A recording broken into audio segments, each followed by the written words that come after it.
Hello, AO. Okay, I think we're live. There's always that delay, so I never really know. Good afternoon, AO. My name is Heather. I am one of your mentors here. Before I get started on the questions that I have, Sean asked me if I would real quick kind of talk about employee reviews. Employee reviews, I know a lot of you guys either have employees, you're just starting up, you want to have employees, how to grow your team. This is a really big part of growing your team, is making sure that you have the right people in the right places and that you're able to properly monitor what they're doing. So to start off, when you're hiring people, they need to know what they're supposed to be doing. So it's like whenever they're onboarded, this is what your responsibilities are going to be. This is how we're going to track your productivity. These are your KPIs, key performance indicators. I personally like to do monthly and also quarterly reviews on everybody. This kind of keeps everybody in, I don't want to say in check, but just lets them know where they stand. If there's an issue, you can address it then instead of letting something build up, and then before you know it, you're just so upset because an employee didn't handle something the way that you wanted them to, but the employee had no way of knowing. So reviews are a really good way to just keep the lines of communication open as well. One-on-ones, sit down, monthly, quarterly, just kind of keep everybody on the same page, if you will. So I am happy to talk any more about reviews. If anyone has any questions about that, you can reach me through direct message. But if not, I'm going to jump right into these handful of questions. First question comes from Stella. I'm not going to try to pronounce your last name. I'm sorry. Stella. Question they asked: What should I do if a hired person is not being responsive? Business description and background of question. I hired a person to do email marketing for me. I am unhappy with his responsiveness. And after I've clearly said that, still nothing has changed. I haven't found a replacement for him yet, so what do I do? Free up their future. That's what you do. That's the bluntest way I can put it. If they're not working out for you, then just let them go and put out an ad. You can use Better Teams, you can use Indeed. Just be sure to put in your job description, like, this is what you are looking for. Set your boundaries so that people know right off the bat, this is what I am signing up for. If it's a very vague job description or a very vague description of what their responsibilities are going to be, people may not understand. And also make sure that whoever you're hiring is going to fit into your core values, fit into your culture. I know a lot of times when you're first starting off, you just want a body. You need somebody there to take care of these responsibilities.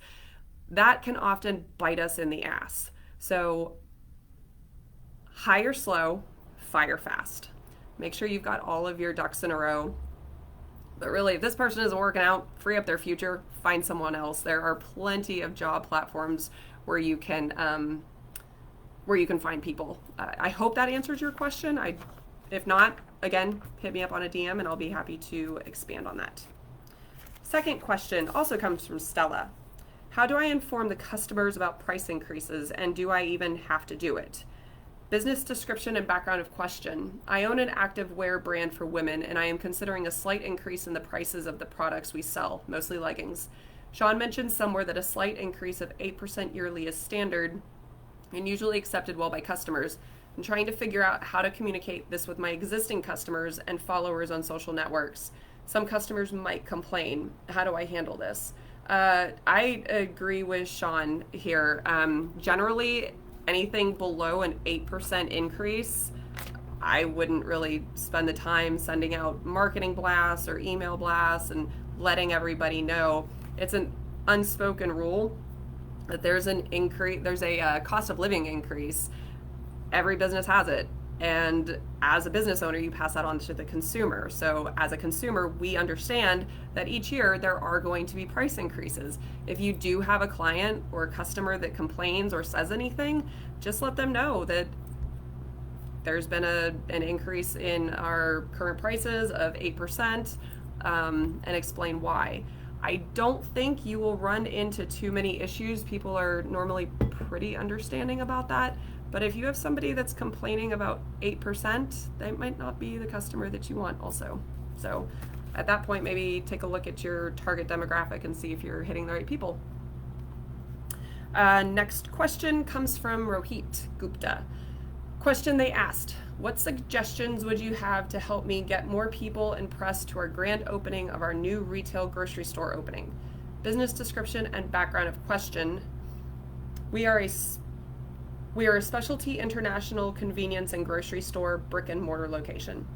Okay, well that's pretty cool. I don't know what your social media presence is, but I would blast that shit all over social media. Facebook, Instagram, the Twitter, if you use it. Yeah, hit the pavement, go to other local businesses, let them know, pass out flyers. This is going to be our grand opening. Make it like a really big production. Have balloons there. Have make it like a kid-friendly, family-friendly event. You can partner. Now, I don't know. Let's see here. At a certain point, I'm sure that like if food expires, you can't really sell it off the shelf. So in that case, maybe partner with a local shelter, and if you can, instead of throwing food away, donate it to a shelter so it doesn't go to waste. That might be a good idea as well.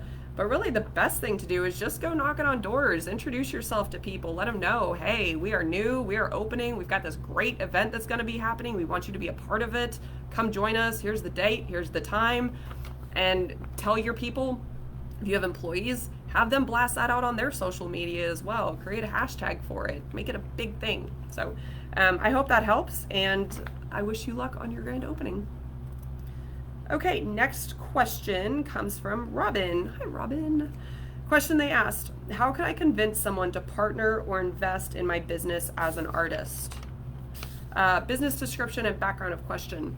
I am an artist who helps people feel moments of calm through my oil paintings of sunsets. I know to sell more, I will need an e-commerce website linked to sell prints, originals, and other products with my art on them. And my expertise is in simply being the artist, not the business and tech side of things.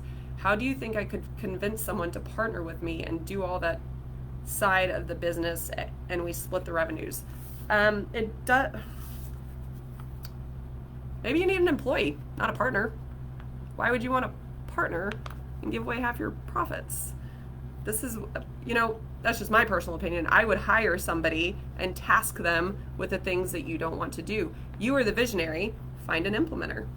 Write down everything that you need done that you know is not your strong point, and then find somebody that fits those categories. As far as e-commerce goes, I know there's some people in the group that do e-commerce. You might want to talk to Todd, see if that's something that he can help you out with as well. But yeah, it sounds more like you are looking for an employee, perhaps not a business partner. So I hope that helps. If not, then let me know and I can talk to you and expand more. So next question comes from Ricardo. Question they asked: what type of health life insurance do small business owners have? Business description and background of question. I run a barbershop business with 2 to 3 more barbers and myself. What are the best ways for me to figure out what types of health insurance I should or could offer for my team and myself? Thanks. Okay, so insurance is hella expensive. There are certain states that you might want to check the laws. At a certain point, you have to offer health insurance. With such a small company, it's probably not required. Me personally, I use Sana. Stephen Davis in the group is one that you might want to talk to. He does, I believe it's called a PPO or a PEO. It wraps up like insurance and life insurance and payroll and pretty much everything into one. So he might be a good one for you to talk to. Let's see here. Like I said, I use Sana. It's relatively affordable for me, but I would also take a look at your costs, see what you want to pay. Some employers will pay, 50, 60, 70%. Some might even pay 100%. So look at your numbers, see what you can afford without going into the poorhouse. And then, set a parameter, like you have to be with the company for 30, 60, 90 days before you start offering health insurance. I think it's a great benefit to add, definitely. I would just caution you on giving too much too soon. I speak from experience. I definitely did that. So just make sure you can afford it, and then talk to Steven. He might have more options for you. The only one that I can say is sauna, and that is because I personally use that for my employees. So I hope that helps. Next and final question comes from Nigel. Question they asked: what ideas would you have to propose me partnering with a medical practitioner to use one of their offices to work from and split revenue? Business description and background of question. I am a licensed massage therapist and am seeking a space to run my business.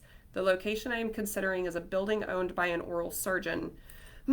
I've massaged on the staff at their location and have seen that on the times that I have been there, there was an empty room. With no upfront money, I was wanting to know what can I offer to use the space for my benefit, and that would benefit them. My first thought is to offer reduced rates for certain styles of massage for office staff and or clients. I would also like to be able to bring my own clients to this location.